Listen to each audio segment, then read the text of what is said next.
Il est important de bien définir le Saint-Esprit, particulièrement en ces temps apocalyptiques, sinon on peut rater la grande effusion du temps de la fin, ce qu'on peut appeler les pluies de l'arrière-saison, ou de recevoir un autre esprit venant du malin. Une définition simple du Saint-Esprit qui rejoint tout le monde, le Saint-Esprit, c'est l'Esprit de Dieu, l'Esprit de l'Éternel. Or, l'Éternel est le Père de notre Seigneur Jésus.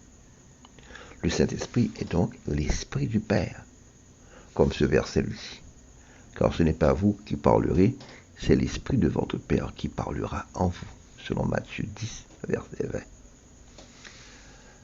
Dans plusieurs autres passages, Dieu, en parlant de son Esprit, dit « mon Esprit ».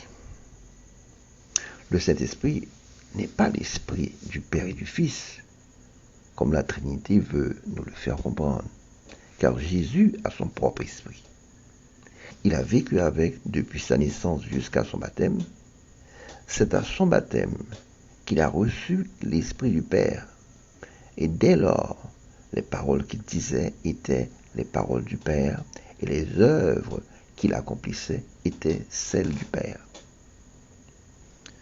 Jean 14, verset 10 le dit, « Les paroles que je vous dis ne viennent pas de moi, c'est le Père qui demeure en moi, qui accomplit ses œuvres. » Mais pour faire notre rédemption, le Saint-Esprit s'est écarté de lui. C'est pourquoi il a dit, « Mon Dieu, pourquoi m'as-tu abandonné ?» Sur la croix, avant de mourir, il a remis son esprit entre les mains du Père. « Père, je remets mon esprit entre tes mains », selon Luc 23, verset 46. Le Père a amené son esprit dans le séjour des morts pour qu'il prêche aux esprits enfermés. Et 3 jours après sa mort, l'Esprit du Père l'a ramené à la vie, selon qu'il est écrit. Et si l'Esprit de celui qui a ressuscité Jésus d'entre les morts habite en vous, celui qui a ressuscité Christ d'entre les morts rendra aussi la vie à vos corps mortels par son Esprit qui habite en vous. Ensuite, c'est avec son Esprit que Jésus est entré dans le lieu très saint pour offrir son sacrifice et faire l'expiation de nos péchés.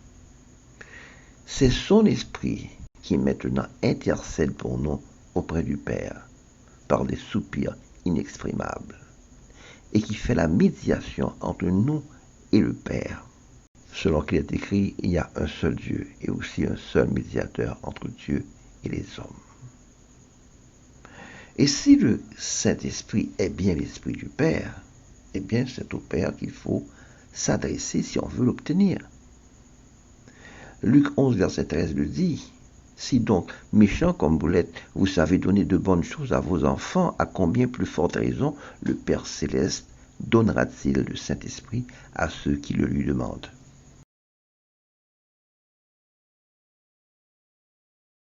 Jésus a promis d'intercéder en notre faveur pour que le Père envoie le Saint-Esprit. Il ne pouvait pas disposer du Saint-Esprit même après sa glorification. Il fallait qu'il le demande au Père, parce que c'est l'Esprit du Père. Et le livre des Actes nous dit que l'ayant reçu, il a répandu sur les 120 réunis dans la chambre haute, selon Acte 2, verset 33. Il faut donc comprendre que chaque être, chaque personne a son esprit. Dieu a son esprit. Jésus a son esprit. L'homme a son esprit. Lors de la création, Dieu a dit à son Fils, « Faisons l'homme à notre image et à notre ressemblance. » L'homme a été créé à l'image et à la ressemblance de Dieu et de son Fils. C'est-à-dire avant même que l'homme eût fait soit bien, soit mal, dans sa constitution même, l'homme ressemblait à Dieu. De sorte que si on veut comprendre Dieu, il nous suffit de comprendre l'homme, parce que nous avons été créés, structurés comme Dieu. De même que nous avons une âme, Dieu aussi a une âme. Il l'a dit. S'il se retire, mon âme ne prend pas plaisir en lui. De même que nous avons un esprit, Dieu aussi a un esprit. De même aussi que nous avons une manifestation de notre corps, Dieu aussi a une manifestation. Nous ne pouvons pas voir Dieu parce que voir Dieu en état de péché serait signer notre arrêt de mort. Mais ceux qui se sanctifient le verront. Il est écrit « Heureux ceux qui ont le cœur pur, car ils verront Dieu » selon Matthieu 5, verset 8. Donc notre esprit est comparable à l'esprit de Dieu et donc fonctionne comme lui. L'Écriture nous le confirme dans ce verset, lequel des hommes en effet connaît les choses de l'homme, si ce n'est l'esprit de l'homme qui est en lui. De même, personne ne connaît les choses de Dieu si ce n'est l'esprit de Dieu. C'est 1 Corinthiens chapitre 2, verset 11. Donc l'esprit de Dieu est comme l'esprit de l'homme et fonctionne comme lui.